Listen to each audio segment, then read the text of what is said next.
أعوذ بالله من الشيطان الرجيم بسم الله الرحمن الرحيم எல்லா புகழும் ஏக வல்லவனாகிய அல்லாஹ் சுப்ஹானஹு வ தஆலாவுக்கே உரியது.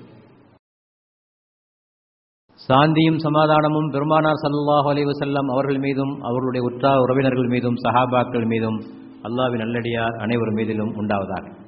இந்த மாநாடு எதற்காக? இதான் நமக்கு முன்னால் உள்ள கேள்வி.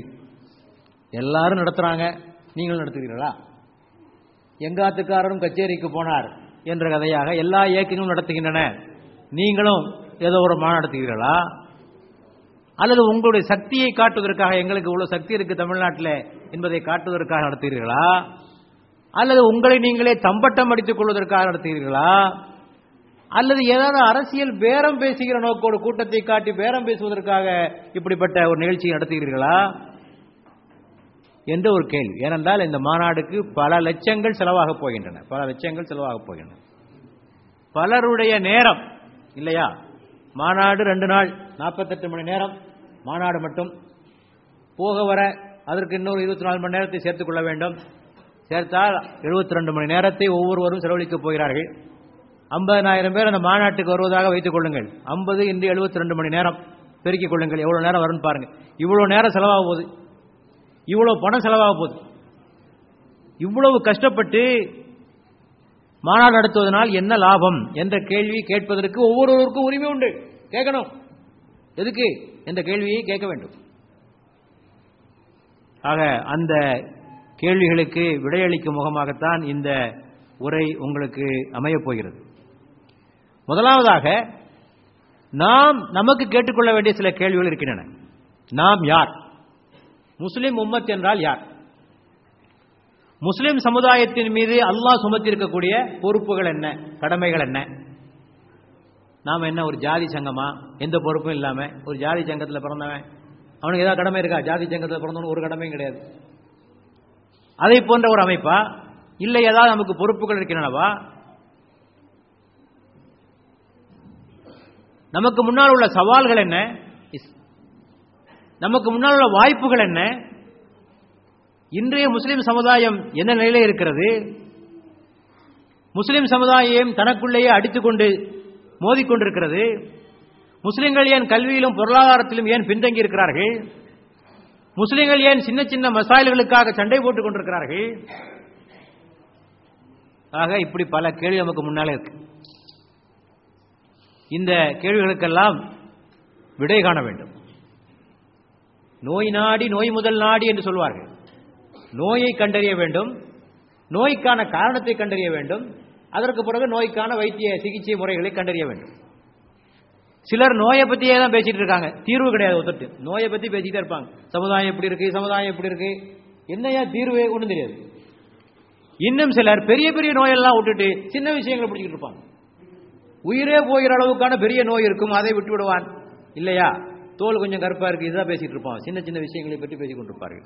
இன்னும் சிலர் நோய்க்கு தவறான சிகிச்சைகளும் தந்து கொண்டிருப்பார்கள், நோய்க்கு தவறான சிகிச்சைகளையும் தந்து கொண்டிருப்பார்கள். இப்படிப்பட்ட ஒரு சூழ்நிலையில் நோய்க்கான காரணங்களை அறிந்து அதற்கான சிகிச்சைகளை தர வேண்டும். அதற்காகவும் இந்த மாநாடு ஏற்பாடு செய்யப்படுகிறது. இப்ப முதலாவது கேள்வி, நாம் யார்? நான் ஆரம்பத்திலே சொன்ன நாம் யார்? முஸ்லிம்களாகிய நாம் யார்? ஒவ்வொரு சமுதாயத்துக்கும் ஒரு அடிப்படை இருக்கு. இப்ப இந்திய சமுதாயம், இதற்கு அடிப்படை என்ன? இந்தியாவில் பிறக்கணும், அவ்வளவுதான், வேற ஒன்றும் இல்லை. பூகோள அளவுகோல் தான், வேற ஒன்றும் இல்லை. தமிழ் சமுதாயம் என்றால் என்ன? தமிழ் மொழியை பேச வேண்டும், அவ்வளவுதான் தமிழ் சமுதாயம். அல்லது ஒரு ஜாதி அமைப்பு என்றால் அந்த ஜாதியிலே பிறக்க வேண்டும், அவ்வளவுதான். சில சமயங்களில் தொழிலை அடிப்படையாக கொண்டு சமுதாயம், டாக்டர் சமுதாயம், இன்ஜினியர் சமுதாயம், கொல்லர் சமுதாயம், தச்சர் சமுதாயம், தொழில் அடிப்படை. இஸ்லாமிய சமுதாயத்திற்கு என்ன அடிப்படை? பிறப்பு அடிப்படையா? முஸ்லிம் தாய் தந்தையருக்கு பிறந்த காரணத்தினால் அவன் முஸ்லிமா? இல்லை. இறைவன் சொல்லுகிறான், இன்ன ஹாதிஹி உம்மத்துக்கும் உம்மத்தன் வாஹிதா அன ரப்புக்கும் ஃபஅபுதூன். உங்களுடைய இந்த சமுதாயம் ஒரே சமுதாயம் தான், உம்மத்தன் வாஹிதா, ஒரே சமுதாயம் தான். அன ரப்புக்கும், நான் உங்களுடைய ரப்பாக இருக்கிறேன். ஃபஅபுதூன், எனக்கு நீங்கள் இபாதத் செய்யுங்கள். ஆக முஸ்லிம் சமுதாயம் என்பது அல்லாஹ்வை ரப்பாக ஏற்றுக்கொண்டு அவனுடைய கட்டளைகளுக்கு அடிபணிகிற சமுதாயத்திற்கு பேர் முஸ்லிம் சமுதாயம். அவ்வளவுதான், வேற ஒன்றும் இல்லை. அல்லாஹ்வை ரப்பாக ஏற்றுக்கொண்டு அவனுடைய கட்டளைகளுக்கு கீழ்ப்படுகிற ஒரு சமுதாயத்திற்கு பேர் இஸ்லாமிய சமுதாயம். வேறு எந்த அடிப்படையும் கிடையாது. தாய் தந்தை கணவன் மனைவி எந்த உறவும் கிடையாது இல்லையா? நமக்கெல்லாம் தெரிந்த பல உதாரணங்கள் இருக்கு. இப்ராஹிம் அலைஹிஸ்ஸலாம் அவருடைய தந்தை முஸ்லிமா காபிரா? காபிர் இல்லையா? நூஹ் நபியினுடைய மகன் காபிரா முஸ்லிமா? காபிர். லூத் அலைஹிஸ்ஸலாம் அவர்களுடைய மனைவி முஸ்லிமா காபிரா? இல்லையா? ஆக உறவுகள். ஃபிரௌனுடைய மனைவி முஸ்லிமா காபிரா? முஸ்லிம் இல்லையா? ஆக உறவுகள் அல்ல, உறவுகள் அல்ல. இஸ்லாம் என்ற கொள்கையை பின்பற்றுகிறவன், அல்லாஹ்வை ரப்பாக ஏற்றுக்கொண்டவன், அல்லாஹ்வுடைய கட்டளைகளுக்கு கீழ்ப்படிபவன் யாரோ அவன்தான் முஸ்லிம். ஆக நாம் ஒரு ஜாதி சங்கம் அல்ல. பல பேர் முஸ்லிம்கள் பலர் அப்படித்தான் நடத்திட்டு இருக்காங்க. முஸ்லிமா பிறந்தாச்சு எப்படியும் சொர்க்கத்துக்கு போயிடலாம், அல்லாஹ் உள்ள விட்டுருவான் நம்ம என்றுதான் பலர் எண்ணிக்கொண்டிருக்கிறாங்க. ஒரு ஜாதி சங்கத்தை சேர்ந்தவன் என்ன செய்வான்? அந்த ஜாதியில பிறப்பான். அந்த ஜாதிக்கு ஒரு பெயர் இருக்கும், அந்த பெயரை வைத்துக் கொள்வான். அந்த ஜாதிக்கு சில சடங்குகள் சம்பிரதாயங்கள் இருக்கும், அதை பேணிக் கொள்வான். அந்த ஜாதிக்கு சில உரிமைகள் இருக்கும், இடஒதுக்கீடு இருக்கும், அதை வாங்கிக் கொள்வான் இல்லையா? அந்த ஜாதிக்குள்ளேயே திருமணம் செய்து கொள்வான். கடைசியாக அந்த ஜாதிக்குள்ள இடுகாடு சுடுகாடு ஏதாவது ஒன்று இருக்கும், அங்கே போய் அடங்கிக் கொள்வான். இதுக்கு மேல ஜாதி சங்கத்துக்கு ஏதாவது இருக்கா? ஒன்னும் இல்லை. நாம் அப்படிப்பட்டவர்களா? இல்லை. நாம் ஒரு கொள்கைக்கு சொந்தக்காரர்கள், அல்லாஹ்வுடைய மார்க்கத்தை சுமக்கின்ற ஒரு கொள்கைக்கு சொந்தக்காரர்கள். ஒரு மார்க்கத்தின் அடிப்படையில், கொள்கையின் அடிப்படையில் அமைந்த ஒரு சமுதாயம் இதை தவிர இது பிறப்பின் அடிப்படையில் வருவதல்ல. மறுமையில் அல்லாஹ் கேட்க மாட்டான், உங்க அப்பா வேற என்ன, உங்க அத்தா வேற என்ன என்றெல்லாம் அந்த கேள்வி எல்லாம் உங்களிடத்துல கிடையாது இல்லையா? உன்னுடைய ரப்பு யார், உன்னுடைய நபி யார், உன்னுடைய மார்க்கம் எது, உன்னுடைய வேதம் எது, இந்த கேள்விதான் கேட்க போறான் அல்லாஹ் தஆலா இல்லையா? நீங்கள் எந்த மொழி பேசுகிறீர்கள், எந்த நாட்டில் பிறந்தீர்கள், உங்கள் தாய் தந்தையர்கள் யார், இந்த கேள்வியே இல்லை. ஆக இதை முதலாவதாக நாம் புரிந்து கொள்ள வேண்டும். ஆக நாம் யார்?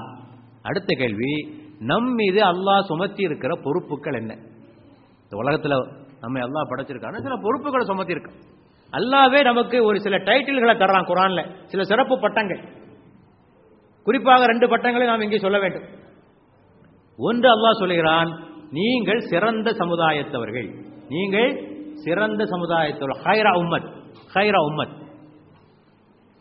சூரா ஆல இம்ரானிலே 110வது வசனம். குந்தும் ஹைரா உம்மத்தின் உக்ரிஜத் லின்னாஸ் தஅமுரூன பில் மாரூஃப் வ தன்ஹவுன அனில் முன்கர் வ துமினூன பில்லாஹ். எல்லாரும் வீட்டில் போய் பார்க்கணும். நம்பர் சொல்றது அதுக்காக தான், எனக்கு தெரியுங்கிறதுக்காக இல்லை. நம்பர் சொல்றது நீங்க வீட்டில் போய் பார்க்கணுங்கிறதுக்காக. நீங்கள் ஒவ்வொரு வார்த்தையாக இந்த ஆயத்திலே ஒவ்வொரு வார்த்தைகளாக கவனிக்க வேண்டும். குந்தும் நீங்கள், ஹைரா உம்மத்தின் சிறந்த சமுதாயத்தவராக இருக்கிறீர்கள். உஹ்ரிஜத் லின்னாஸ் மனிதர்களுக்காக தோற்றுவிக்கப்பட்டவர்கள் நீங்கள். யாருக்காக தோற்றுவிக்கப்பட்டவர்கள்? முஸ்லிம்களுக்காக அல்ல. மனித உஹ்ரிஜத் லின்னாஸ் வார்த்தை நாஸ் என்றால் மனிதன் என்று பொருள். மனிதர்களுக்காக தோற்றுவிக்கப்பட்டவர்கள் நீங்கள். நீங்கள் என்ன செய்ய வேண்டும்? தாமுரூன பில் மாரூஃப் நன்மையை ஏவ வேண்டும்.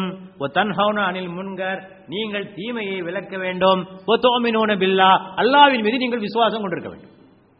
இந்த ஆயத்தை தெளிவா மனசுல வைத்து இதற்கான பொருளை தெரிந்து கொண்டால் முஸ்லிமுடைய பொறுப்பு எல்லாமே இதில் அடங்கியிருக்கு. எல்லாமே அடங்கி போகுது, வேற வசனங்களுக்கு தேவையில்லை. மனித இனத்திற்காக தோற்றுவிக்கப்பட்ட சிறந்த சமுதாயத்தவர் நீங்கள். நீங்கள் நன்மையை ஏவ வேண்டும், தீமையை விலக்க வேண்டும், அல்லாஹ்வின் மீது விசுவாசம் கொள்ளுங்கள். இப்ப இந்த 3 விஷயம் இருக்கு. என்ன சொல்றான் அல்லாஹ்? அல்லாஹ்வின் மீது விசுவாசம் கொள், நன்மையை ஏவு, தீமையை விலக்கு. இப்போ ஒண்ணு ஒண்ணா பார்க்கலாம். இப்ப அல்லாஹ்வின் மீது நம்பிக்கை கொள்ளுதல், இதை நாம் தௌஹீத் என்று சொல்கிறோம், ஏகத்துவம் என்று சொல்கிறோம். ஆக இறைவன் ஒருவன், அவன் தேவையற்றவன், அவன் யாரையும் பெறவும் இல்லை, யாராலும் பெறப்படவும் இல்லை என்ற இந்த கலிமாவிலே உறுதி. அத்தோடு அந்த இறைவனுடைய பொறுப்புகள் என்ன? படைத்தான், பரிபாலிக்கிறான். அத்தோடு முடிஞ்சு விடுவதெல்லாம் அவனுடைய பணி. வழிகாட்டுகிறான். பொதுவாக மதங்களிலே கடவுளை பற்றி சொல்லுகிற போது என்ன சொல்வார்கள்? ஆக்கல், காத்தல், அழித்தல், 3 விஷயங்களை சொல்வார்கள். ஆக்கல், காத்தல், அழித்தல். கடவுள் படைக்கிறார், காக்கிறார், அழிக்கிறார். இஸ்லாம் இதற்கு மேலே பல படிகளை தாண்டி செல்கிறது. ஆக்கல், காத்தல், அழித்தல், அத்தோடு வழிகாட்டுதல், வழிகாட்டுகிற பொறுப்பு.